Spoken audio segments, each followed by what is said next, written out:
Hi AP Stats, this is Mrs. Harding. This is going to be lesson 9.3. What we're going to be doing in lesson 9.3 is we're going to be performing significance tests about a population mean. Now, if you think back to the last time that we talked about population means was with confidence intervals in chapter 8. And drawing inference about a population mean requires the use of a t-distribution with n-1 degrees of freedom. So we're going to be applying the t-distribution to a couple of different examples. The conditions remain the same, and we'll go through those as well. So if you take a look at the first example, we'll do one example together, kind of summarize it, and then do a second example. It says a classic rock station, the Beat 87.9, claims to play an average of 50 minutes of music every hour. However, it seems that every time you tune to the station, there's a commercial playing. To investigate the station's claim, you randomly select 12 hours during the next week and record the number of minutes that the station plays music. Below is the actual data. So you have the data there, and we're going to perform a significance test to see if we have evidence to show that the radio station is actually playing on average less than 50 minutes of every hour. So on the screen you can see our hypotheses. The alternate hypothesis is that mu is equal to 50, just as the radio station claims it is, where mu is the mean number of minutes per hour of music played. The alternate hypothesis then is that mu is actually less than 50. So these are the hypotheses we're going to test in our significance test. In any test of inference, you need to go through your conditions. The first two are fairly straightforward. The sample is claimed to be random. The sample is less than 10% of the entire population.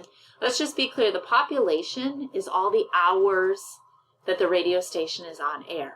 So when we've recorded information about 12 hours, that's clearly less than 10% of all the hours the radio station has been on the air. For the third condition, the shape of the sampling distribution, the sample size is actually small. There's only 12 values in the sample. We do not know what the population distribution looks like. So this is a scenario where we need to graph the sample data and take a look at that distribution and check it for skewness and for outliers. You can see in the description there it says the sampling distribution is assumed normal as the sample is not highly skewed and there are no outliers. So when you graph this data, you can take a look at the box plot. That shows you that it's not highly skewed, there's no outliers. You can also look at a normal probability plot. That shows to be relatively linear, so it's safe to assume that the sampling distribution is normal. And then you have the statistics there on the side. So for our sampling distribution, we know that we can apply the formula for standard error. So we're going to determine the standard error of the sampling distribution to be 0.81. We are looking at a t-distribution then, with a mean there in the middle, 0. And then we have to come up with our test statistic for this sample. The test statistic here, our sample statistic minus the null hypothesis over the standard error to get negative 2.57, which is here. You can see in the diagram that we're trying to figure out what that area is to the left of a test statistic of negative 2.57. So how do you actually find the area in a t-distribution? Well, there's two different ways that you could do this. So our test statistic was negative 2.57. You can go to your calculator, and in your calculator, if you remember, it may have been a while since you've been to these menus, but if you go to the distribution menu, we use normal CDF a lot. Look a little further down, there's a command T-CDF. So we're going to pull that up. Our test statistic was negative 2.57. Degrees of freedom, n-1 is 11.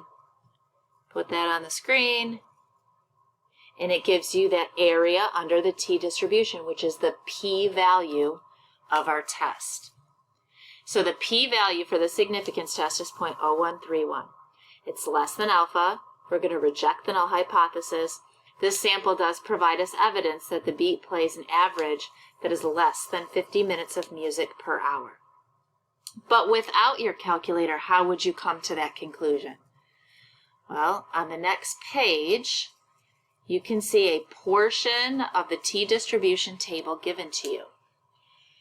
Now, in the t-distribution, the critical values are there in the middle. The tail probabilities are at the top, or the tail areas are at the top.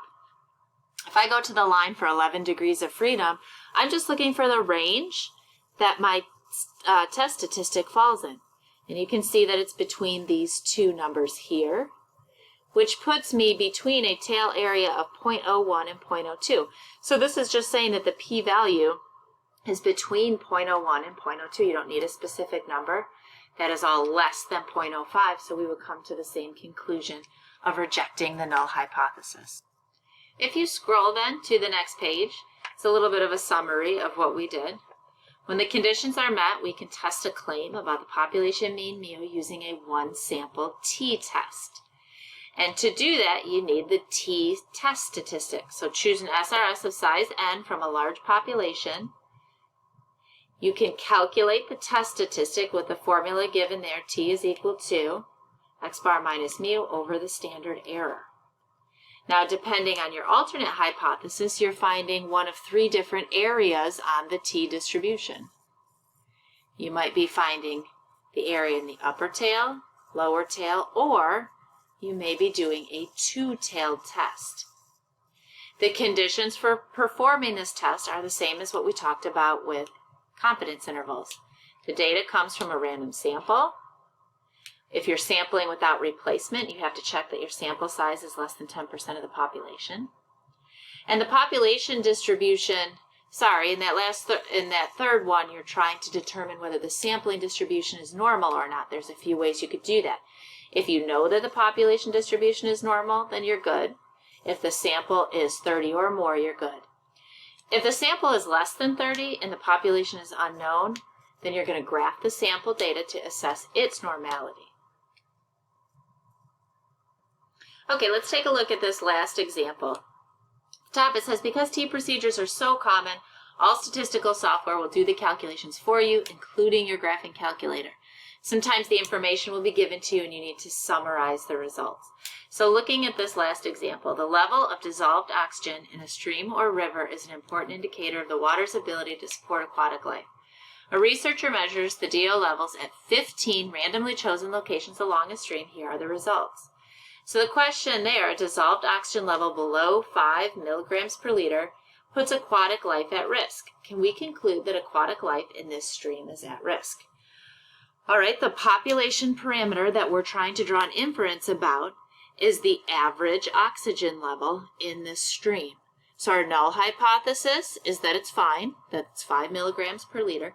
Our alternate hypothesis, we're trying to test to see if there's evidence that it's actually less than 5. So the alternate is that mu is less than 5. We will check the conditions, the first two. The data is from a random sample of locations. 15 locations is less than 10% of all the stream locations. Those two are met. However, our sample size is less than 30. We do not know the shape of the population.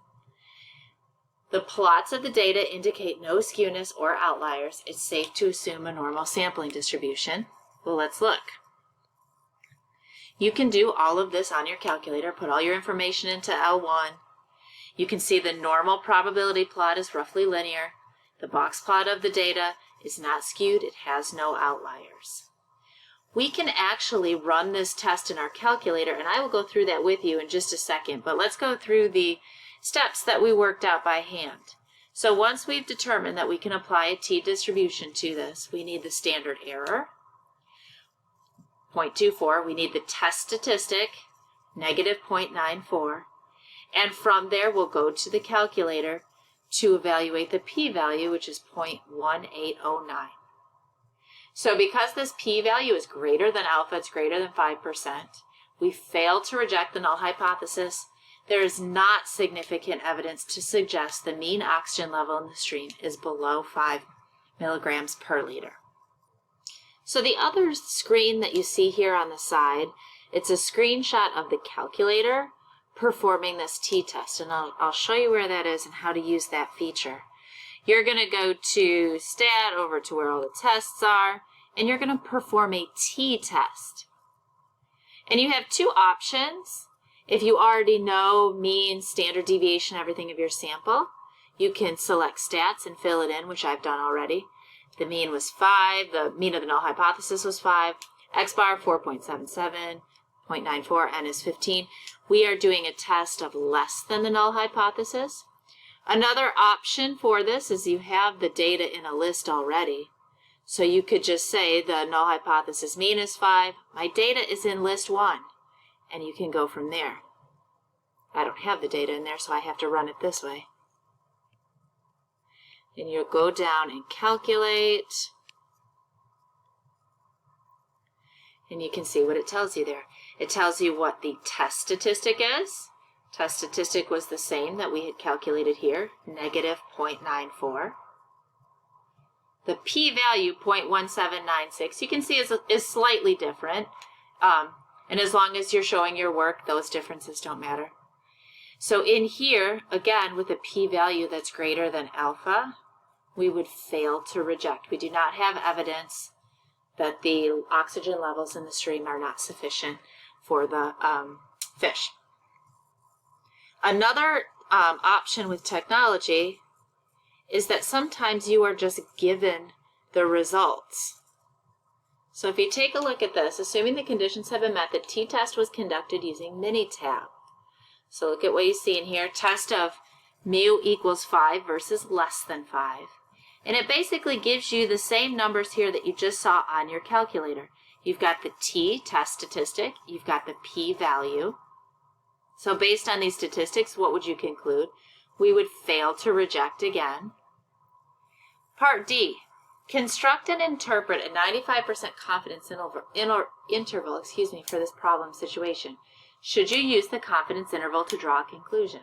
Okay, if we take a step back to Chapter 8 and just refresh your memory about confidence intervals for a population mean. You have your test statistic, plus or minus your critical value based on 14 degrees of freedom, times your standard error, would give you this confidence interval. So should we use this confidence interval then to draw a conclusion? And the answer to that is no. A confidence interval is only comparable to a two-sided hypothesis test. Because this test was only one-sided, this confidence interval isn't something that you can use to draw your conclusion. All right, so that brings us to the end of lesson 9.3. As always, if you have questions, let Mr. Bowman or I know during class time.